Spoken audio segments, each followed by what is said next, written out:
And he was engaged in the world. He was engaged in helping people every which way he could.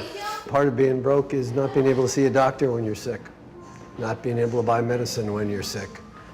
And I didn't know about these things when I was in my 20s and out here in the 70s. Chuck Lorre, the creative force behind The Big Bang Theory, faced significant challenges early in his career, including a notable firing from Sybil after a disagreement with Sybil Shepherd. Rather than succumbing to setbacks, Lorre learned valuable lessons and remained steadfast in his vision, ultimately making bold casting choices that led to major successes like 2.5 Men and Mike and Molly. His journey underscores a theme of resilience and determination. Recently, Lorre was honored at the Children's Hospital Los Angeles Gala, where he announced a substantial donation to establish the Chuck Lorre Pediatric Health Education Institute, aiming to transform healthcare. Chuck Lorre, I was told not to come back on his lesson of getting fired before conquering TV with The Big Bang Theory. Chuck Lorre's path to TV greatness wasn't all smooth sailing. Before he became the mastermind behind The Big Bang Theory, Lorre faced a hard lesson when he got the boot from a previous gig. But instead of letting it break him, Lorre channeled that setback into crafting one of TV's most iconic sitcoms. His journey from being fired to creating a beloved hit highlights the resilience that's defined his career, proving that sometimes, a step back sets the stage for a giant leap forward. Fired, fought, and triumphed, Chuck Lorre's bumpy road to sitcom stardom. Chuck Lorre, the TV genius behind The Big Bang Theory, didn't always have a smooth ride to sitcom stardom. In a candid interview with The Hollywood Reporter, Lorre opened up about the bumps along his journey, starting with the time he was fired. "I was told not to come back," he shared, referring to his exit from Sybil in the mid-90s. The clash? A disagreement with Sybil Shepherd over a script's second act. Lorre didn't budge, and it cost him the job. He spilled the beans. "I got about 18 episodes before I was fired." Getting fired by Sybil Shepherd was another low. "If I recall correctly, there was a disagreement about whether the second act worked for an episode.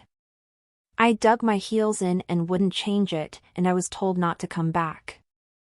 Don't pick a fight with the star. Lesson learned. But that wasn't his only tussle. Lorre revealed that CBS often pushed back on his casting choices.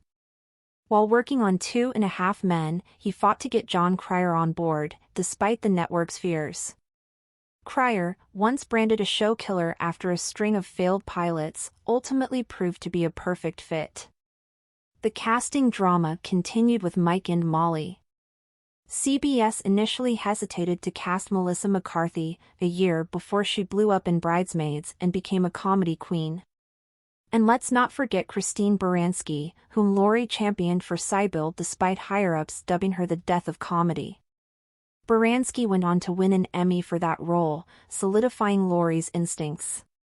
From unexpected firings to standing his ground on casting, Chuck Lorre's career's been defined by bold choices and a refusal to play it safe. Those battles with CBS? They only fueled him to prove everyone wrong and conquer the world of TV sitcoms. Chuck Lorre's epic night, a game-changing gift to Children's Hospital Los Angeles. Chuck Lorre had a night to remember on October 5th, and so did Children's Hospital Los Angeles, CHLA. The super producer snagged the Courage to Care award at CHLA's annual fundraising gala, but that wasn't the best part. He dropped some major news. His Chuck Lorre Family Foundation made a huge donation to kickstart the Chuck Lorre Pediatric Health Education Institute.